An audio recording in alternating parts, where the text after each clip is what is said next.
RTD turning point YouTube online class में मैं Ashok Kumar sir आप सभी का स्वागत करता हूं। हमने संधि के बारे में चर्चा की, संधि के बारे में जाना, तो हमने पिछली कक्षा में स्वर संधि के बारे में चर्चा कर चुके हैं और आज हम करेंगे दूसरी है व्यंजन संधि, उसके बारे में चर्चा। तो व्यंजन संधि होती क्या है देखिए। व्यंजन संधि, व्यंजन से व्यंजन अथवा व्यंजन से व्यंजन अथवा स्वर के मेल से जो विकार होता है उसे व्यंजन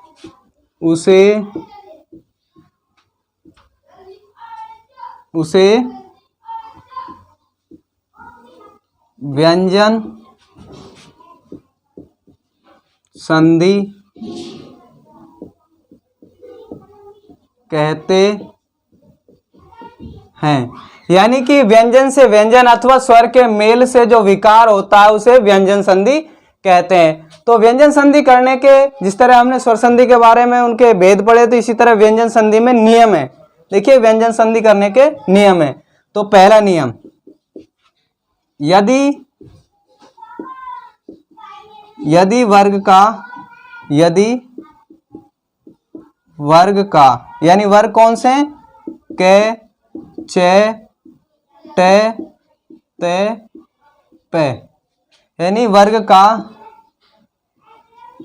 प्रथम अक्षर और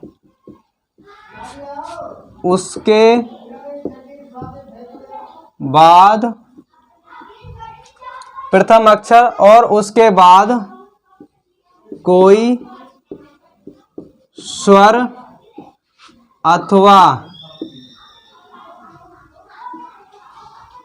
अथवा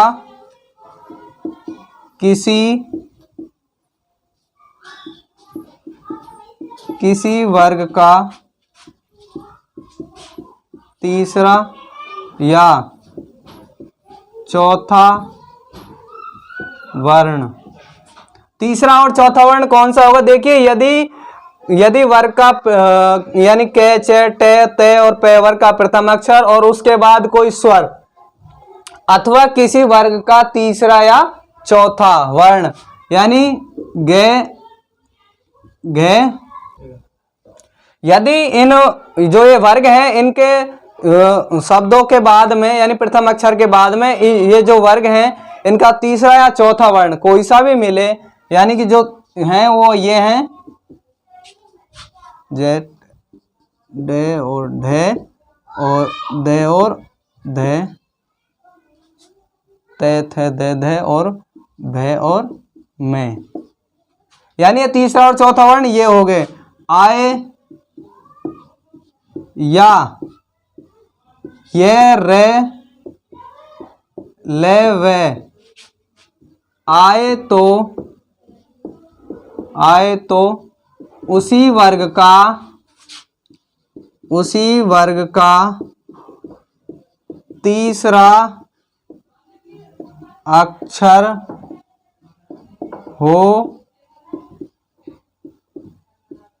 जाता है, यानी उसी वर्ग का तीसरा अक्षर हो जाता है। तो हम जैसा कि एग्जाम में हमें यानी हमारे जो BSTC और PTET का एग्जाम होगा तो उसमें हमें या तो उदाहरण में यानी कि जो हमारा प्रश्न है उसमें या तो संधि करके देगा या फिर हमसे संधि करवाएगा और पूछेगा संधि का नाम क्या है।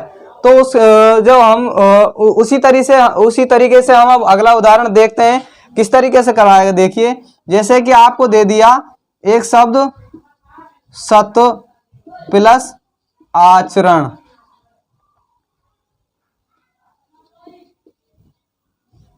देखिए इधर तय वर्ग है और इधर आ गया आ, यानी स्वर आ गया तो तय थे और दे तीसरा वर्ण हो गया तो क्या बनाएगा सदा चार, यानी सद प्लस आचरण, सदाचरण,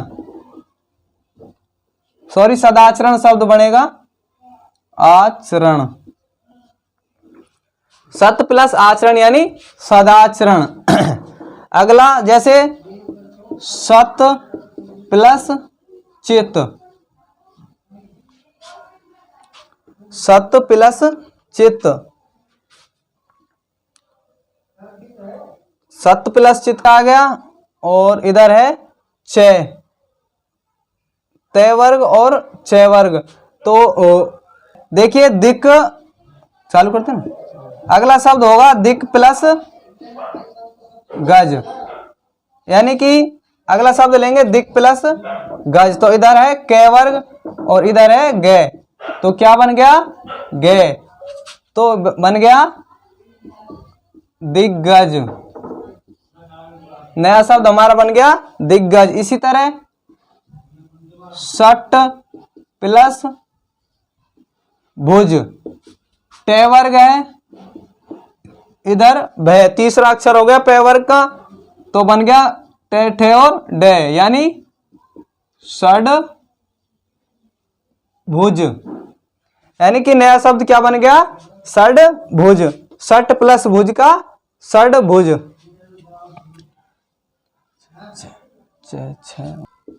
अगला शब्द लेंगे वाक प्लस ईस बराबर के प्लस ई, स्वर आ गया तो बन गया गे शब्द, नया शब्द बन के आएगा वागीस, यानी कि जो भी वर्ग है उसका तीसरा वर्ण हमें दिखाई दे रहा है। इन जो भी उदाहरण है हमारे चारों, उनमें देखिए ते का तीसरा वर्ण आ गया द, के का गे तीसरा वर्ण है, टे का तीसरा वर्ण डे है, और के का तीसरा वर्ण गे है। इस तरीके से पहला नियम जो है उसके आधार पर हमने जो उदाहरण लिए। अब इसी तरह हम अगला नियम यानी दूसरे नियम पर चलेंगे।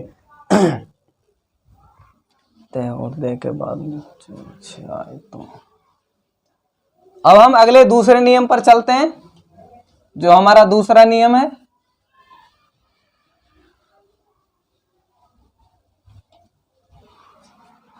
हमारा जो दूसरा नियम है देखिए, यदि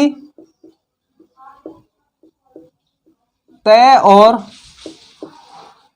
दय के बाद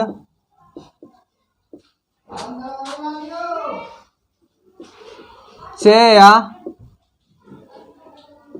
छे आ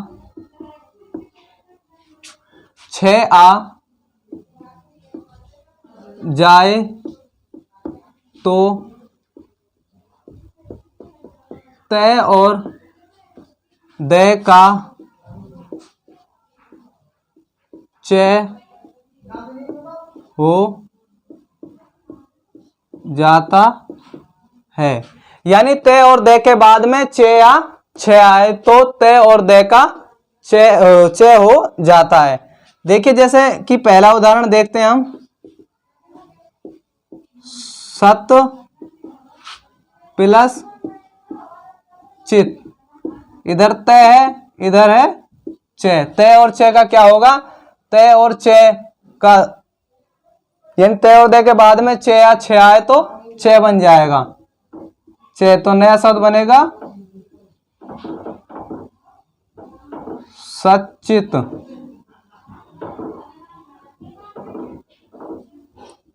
नया शब्द कौन सा बनेगा सतचित, सत प्लस चित का सचित। अगला है हमारा इसी तरह उत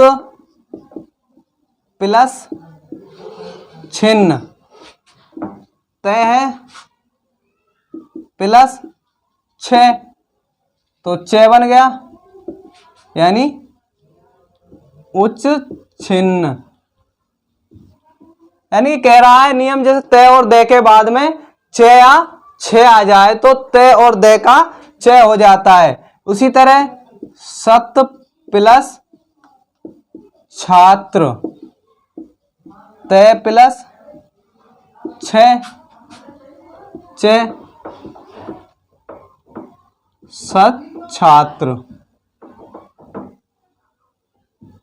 तो इस तरीके से आसानी से हम आगे और शब्दों का संधि भी कर सकते हैं और संधि विच्छेद भी कर सकते हैं। जैसे कि तय और दे के बाद में च या छे आए तो तय और दे का च हो जाता है।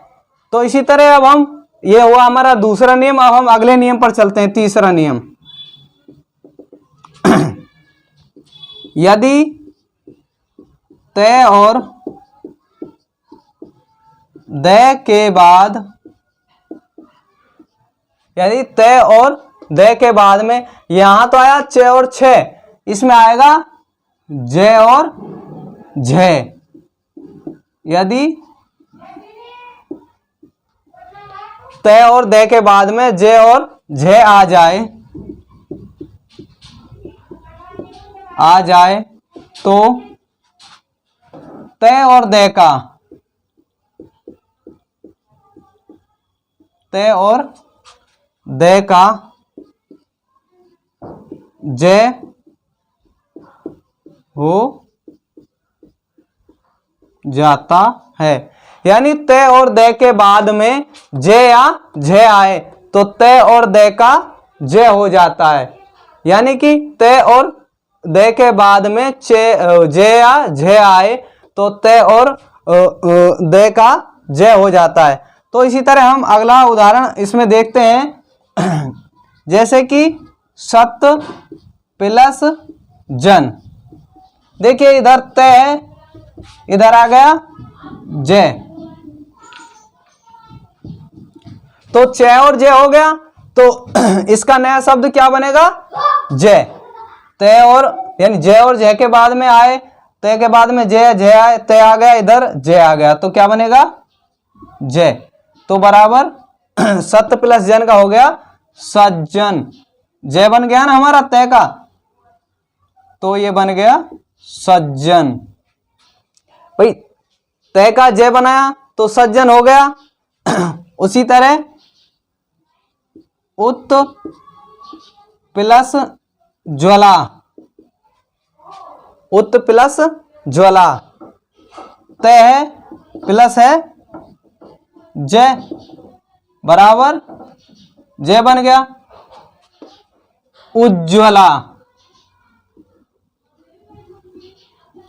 उत प्लस ज्वाला का, उत प्लस ज्वाला का उज्ज्वला हो गया।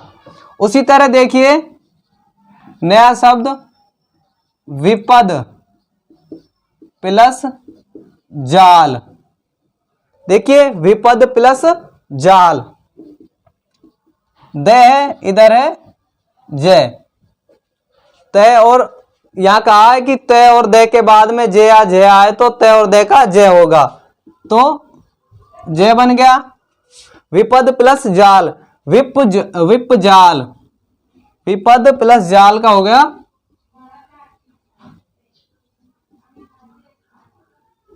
विप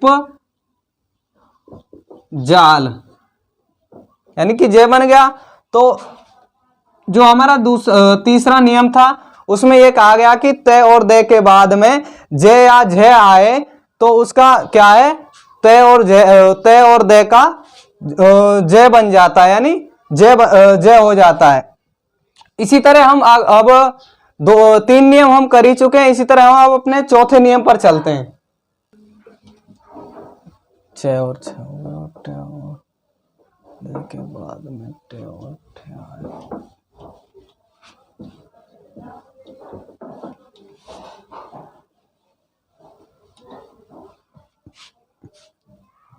अब हम चलते हैं हमारे चौथे नियम पर। यदि हमारा चौथा नियम है, यदि तय और दे के बाद,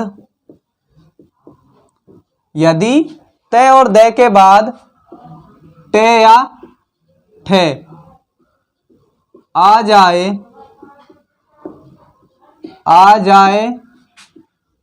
तो, यदि तय और दे के बाद में टे या ठे आ जाए तो तय और दे का, यदि तय और दे के बाद में टे या ठे आ जाए तो तय और दे का टे हो जाता है।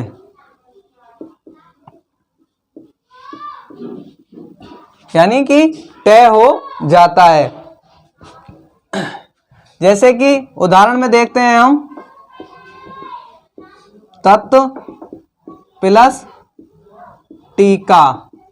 देखिए इस उदाहरण में देखते हैं कि तत् प्लस टीका, तो यहां है तय प्लस तय।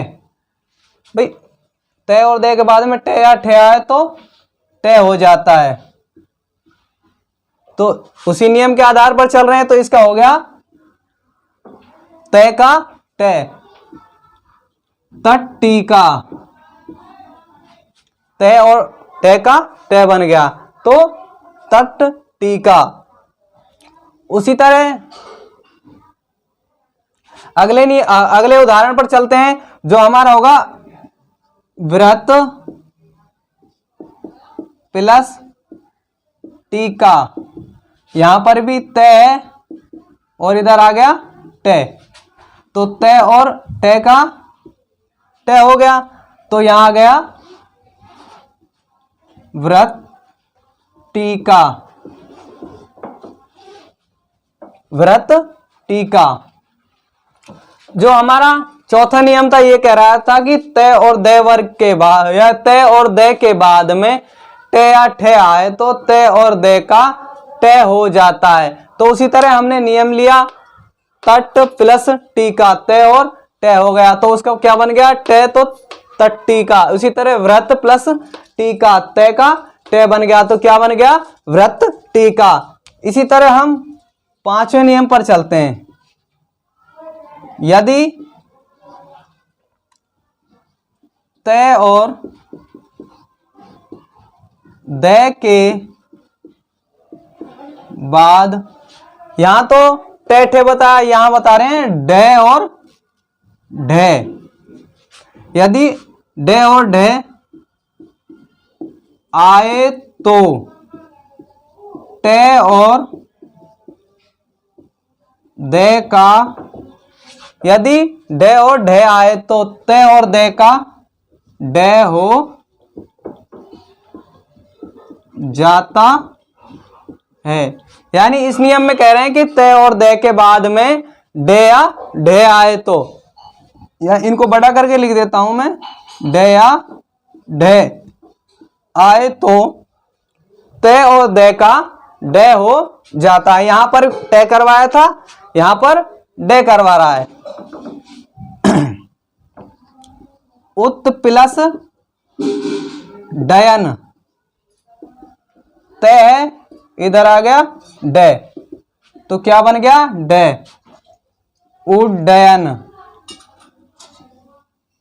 यानी कि डय बनेगा, तय और दय के बाद में डय या ढय आए तो डय बन जाएगा, तो क्या बन गया, उड्डयन। उत प्लस डयन, उड्डयन, उत प्लस डयन का उड्डयन हो गया। अब इसी तरह अगला शब्द लेंगे, भावत प्लस डमरू,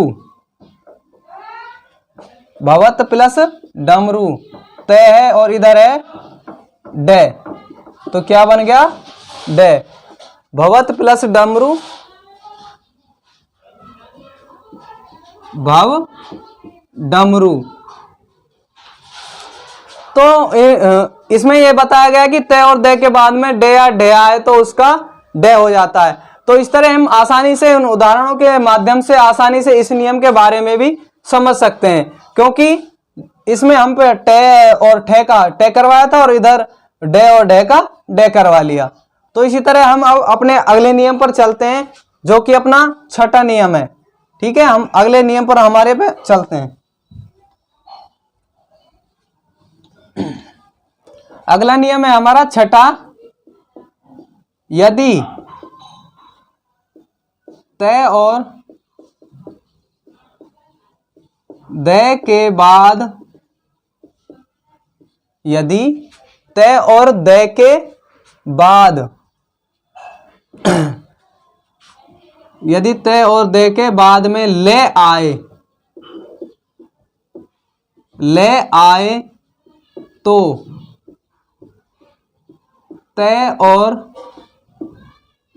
दय का, यदि तय और दय के बाद में ले आए तो तय का लय हो जाता है। यदि तय और दय के बाद में ले आए तो तय का दय हो जाता है।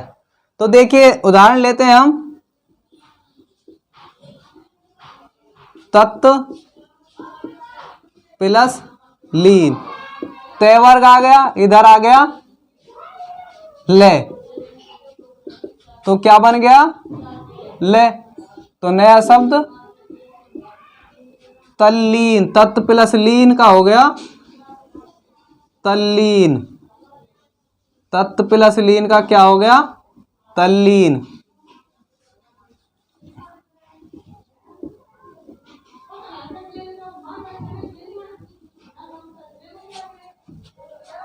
उसी तरह देखिए उत प्लस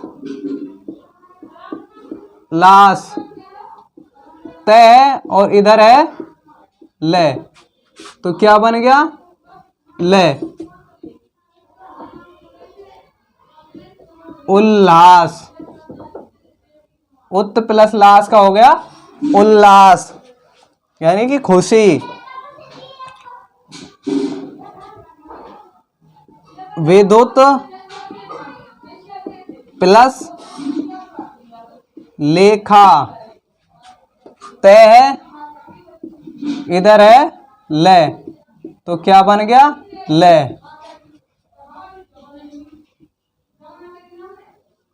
विदुल, विदुल लेखा, नया शब्द क्या बनेगा विदुल लेखा, लेकर आ रहा है, तो उसी आधार पर हमारा क्या बन गया विदुल लेखा। तो हमारा ये था छठा नियम। अब हम हैं अपने सातवें नियम पर। यदि तय और दय के बाद है आता है तो, यदि तय और दय के बाद में है आता है तो है का दय बन जाता है। यानी तय और दय के बाद में है आता है तो है का दय बन जाता है। उत प्लस हार, तय प्लस है, यानी दय इसका बन गया उद्धार। उत प्लस धार का बन गया उद्धार। उसी तरह उत प्लस हारण, तय है इधर है ध, उत प्लस हारण का हो गया उदाहरण। जो हमारा सातवां नियम है वो कहता है तय और दय, ये दय है देखिए, यदि तय और दय के बाद में है आए तो है का दय बन जाता है। तो उत प्लस हार का तय और है का दय बन गया उद्धार, और उत प्लस हारण तय और है का दय बन गया तो उदाहरण हो गया। इसी तरह तो ये जो छठा नियम था इसने ये बताया। अब हम चलते हैं सातवें नियम ने ये बताया, हम चलते हैं आठवें नियम पर। यदि तय और दय के, यदि तय और दय के बाद, यदि तय और दय के बाद न आने पर, यदि तय और दय के बाद में न आने पर तय और दय का न हो जाता है। न हो जाता है। यानी ते और दे के बाद में ते और दे के बाद में, इन ते और दे के बाद में ने आने पर ते और दे का ने हो जाता है। उदाहरण देखते हैं हम।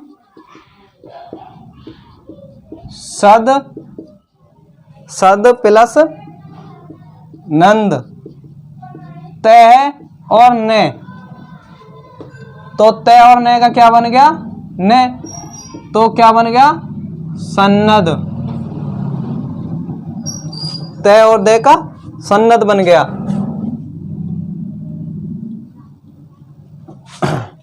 उसी तरह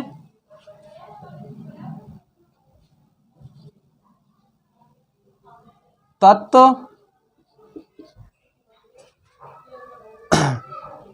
प्लस सत प्लस नद का उत, अगला शब्द है उत प्लस नयन, तो ते है और इधर है ने, बराबर ने। उन्नयन, उत प्लस नयन का हो गया उन्नयन।